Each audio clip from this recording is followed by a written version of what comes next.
दोस्तों, हिंदी में समास से रिलेटेड कुछ प्रश्न हम पिछले वीडियो में कर चुके हैं। तो चलिए बात करते हैं आगे के क्वेश्चनों की। आज का हमारा 16वां क्वेश्चन है, शरणागत शब्द उदाहरण है। शरणागत शब्द उदाहरण है। ऑप्शन है द्वंद्व समास का, कर्मधारय समास का, द्विगु समास का, तत्पुरुष समास का। तो इसका सही आंसर होगा तत्पुरुष समास का। शरणागत शब्द का यदि हम समास विग्रह करेंगे तो होगा शरण को आगत, और शरण को विभक्ति का लोप हो रहा है, इसलिए कर्म तत्पुरुष समास होगा।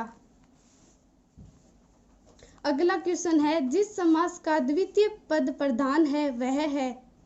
जिस समास का द्वितीय पद प्रधान है वह है। ऑप्शन है तत्पुरुष, बहुव्रीहि, अव्ययीभाव, द्वंद्व। तो इसका सही आंसर होगा तत्पुरुष। तत्पुरुष समास का द्वितीय पद प्रधान होता है। यदि बात करें अन्य ऑप्शनों की तो बहुव्रीहि समास का अन्य पद प्रधान होता है, अव्ययीभाव समास का प्रथम पद प्रधान होता है और द्वंद्व समास के दोनों पद प्रधान होते हैं। अगला क्वेश्चन है, परमाणु समस्त पद उदाहरण है। परमाणु समस्त पद उदाहरण है। ऑप्शन है अव्ययीभाव का, द्विगु का, कर्मधारय का, द्वंद्व का। तो इसका सही आंसर होगा कर्मधारय का। परमाणु शब्द का यदि समास विग्रह करेंगे तो परम है जो अणु, परम शब्द है वो अणु की विशेषता बता रहा है, और जहां विशेषता बताई जाती है वहां कर्मधारय समास होता है।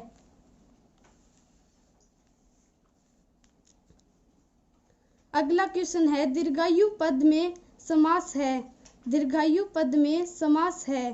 कर्मधारय, द्वंद्व, द्विगु, तत्पुरुष। तो इसका सही आंसर होगा कर्मधारय। दीर्घायु शब्द का समास विग्रह होगा दीर्घ है जिसकी आयु, और इसमें दीर्घ शब्द है वो आयु की विशेषता बता रहा है, और विशेषता बताने के कारण यहाँ कर्मधारय समास होगा। अगला क्वेश्चन है, पद प्राप्त में समास है। पद प्राप्त में समास है।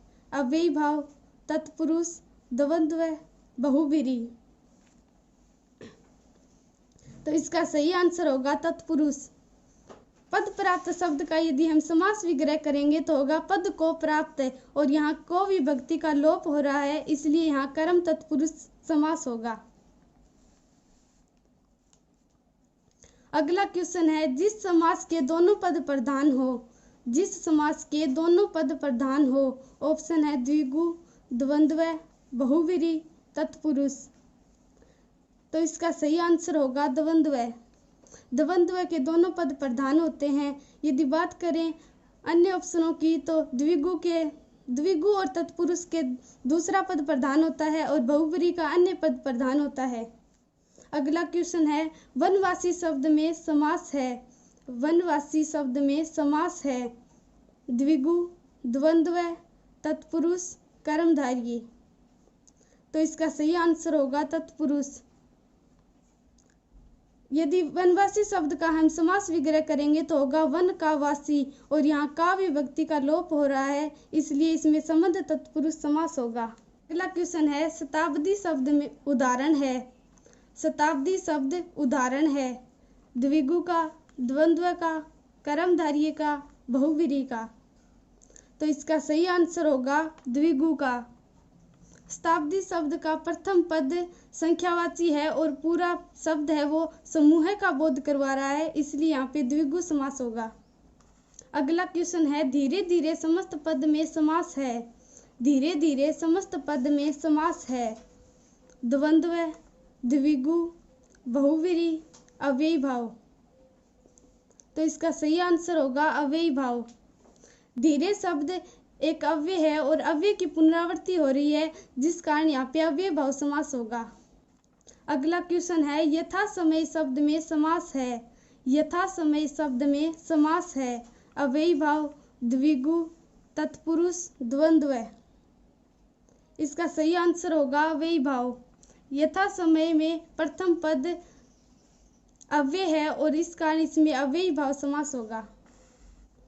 अगला क्वेश्चन है, कवि पुंगव का समास विग्रह है। कवि पुंगव का समास विग्रह है। ऑप्शन है कवियों में पुंगव, कवि को पुंगव, कवियों द्वारा पुंगव, कवि से पुंगव। तो इसका सही आंसर होगा कवियों में पुंगव। पुंगव का यहाँ अर्थ है श्रेष्ठ, और यहाँ पे में विभक्ति का लोप हो रहा है, इसलिए अधिकरण तत्पुरुष समास होगा। अगला क्वेश्चन है नरेश शब्द का समास विग्रह होगा। नरेश शब्द का समास विग्रह होगा। ऑप्शन है नरों में ईश, नरों का ईश, नरों द्वारा ईश, नरों से ईश। तो इसका सही आंसर होगा नरों का ईश। नरेश शब्द में का विभक्ति का लोप हो रहा है, इसलिए यहाँ पे संबंध तत्पुरुष समास होगा। साथ ही नरेश शब्द का तीसरा अर्थ भी निकलता है राजा, इसलिए इसमें बहुब्रीहि समास भी होगा। अगला क्वेश्चन है नगण्य शब्द में समास है। नगण्य शब्द में समास है बहुब्रीहि, द्वंद्व, तत्पुरुष, द्विगु। इसका सही आंसर होगा तत्पुरुष। यहाँ पर न होने का या नकारात्मकता का भाव प्रदर्शित हो रहा है, इसलिए इसमें तत्पुरुष समास होगा। अगला क्वेश्चन है जो पूर्व में न हुआ हो विग्रह का समस्त पद होगा। जो पूर्व में न हुआ हो विग्रह का समस्त पद होगा। ऑप्शन है पूर्ववत, अभूतपूर्व, पूर्व रूप, पूर्वभूत। तो इसका सही आंसर होगा अभूतपूर्व। अभूतपूर्व में प्रथम पद है वो उपसर्ग है, इसलिए इसमें अव्ययी भाव समास होगा। अगला क्वेश्चन है नील कमल में समास है। नील कमल में समास है कर्मधारय, द्विगु, अव्ययी भाव, बहुब्रीहि। तो इसका सही आंसर होगा कर्मधारय। नील कमल का समास विग्रह होगा नीला है जो कमल, और यहाँ पे नीला शब्द है वो कमल की विशेषता बता रहा है, और जहाँ विशेषता बताई जाती हो वहाँ कर्मधारय समास होगा। धन्यवाद।